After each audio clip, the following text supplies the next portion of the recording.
Good morning from London, and hello from me, Dr. Dermot Hudson, the Chairman of the British Group for the Study of the Juche Idea, Chairman of the Korean Friendship Association of the UK, and official delegate of the Korean Friendship Association for the UK, and President of the Association for the Study of Songun Politics.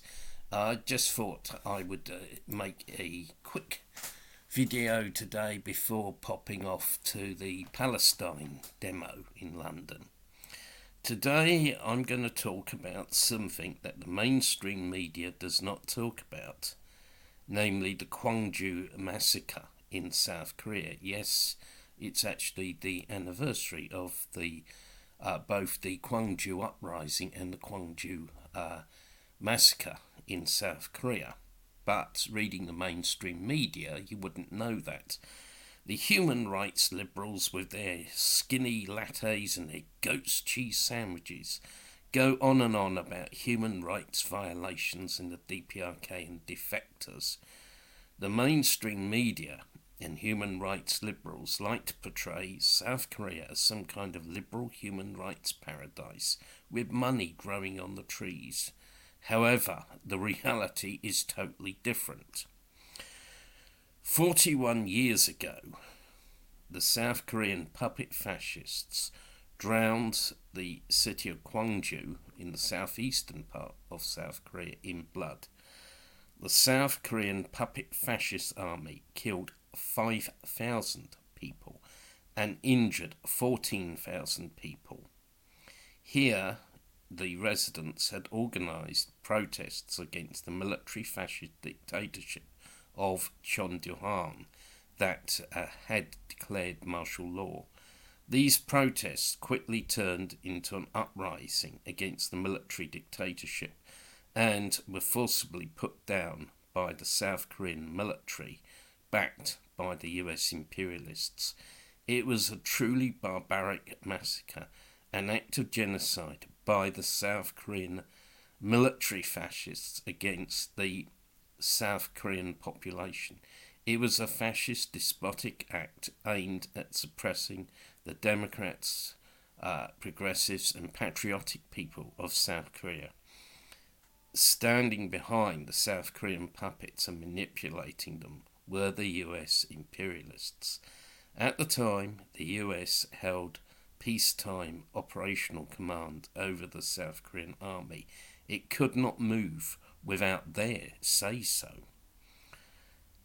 And moreover, the then South Korean military fascist dictator Chon Do-han had been trained in the US and actually fought in the Vietnam War. He was a special agent of the US Central Intelligence Agency.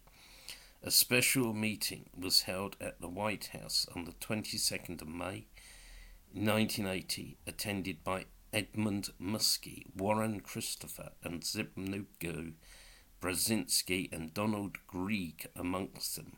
It was decided that the Kwangju Massacre should be suppressed.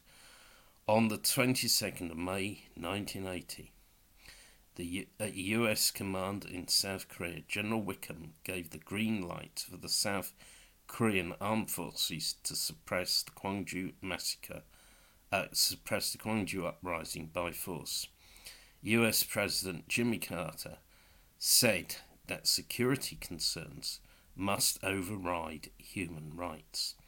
The US also sent the warship USS Coral Sea to South Korea to be on standby to assist the South Korean armed forces in the suppression of the Kwangju uprising. And during the operation against the Kwangju residents, US helicopters, strafed the city. The US imperialists are the true author of the Kwangju Massacre. US imperialism has the blood of 5,000 South Koreans on its hands. Today, the perpetrators of the Kwangju Massacre still have not been brought to justice and remain at large. We must do more to expose the hypocrisy behind anti-DPRK propaganda.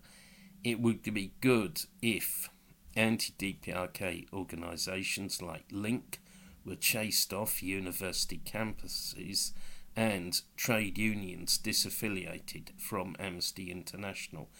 It's a fact that trade union members' subs are being used to fund the awful anti-DPRK propaganda that the Amnesty International churns out. So we can basically see that the propaganda against the DPRK is so false and hypocritical. The real violators of human rights are South Korea and the US, and we need to sort of shout this from the rooftops and promote this fact very widely. Thank you for listening to this video. If you're not already a subscriber to the channel, please subscribe to the Songun 007 channel, and also to our affiliated channel UK KFA. Please also check out our Facebook and Twitter pages for details of events. Next Saturday we'll be having part 5 of our online Juche Idea study course, which will be held on Skype, and in June we'll be having the KFA annual general meeting, which will be online, and it's also the 20th anniversary of KFA UK this year, so we'd like a very big turnout for the AGM. Again, thank you for listening, have a great day and stay safe. Goodbye now.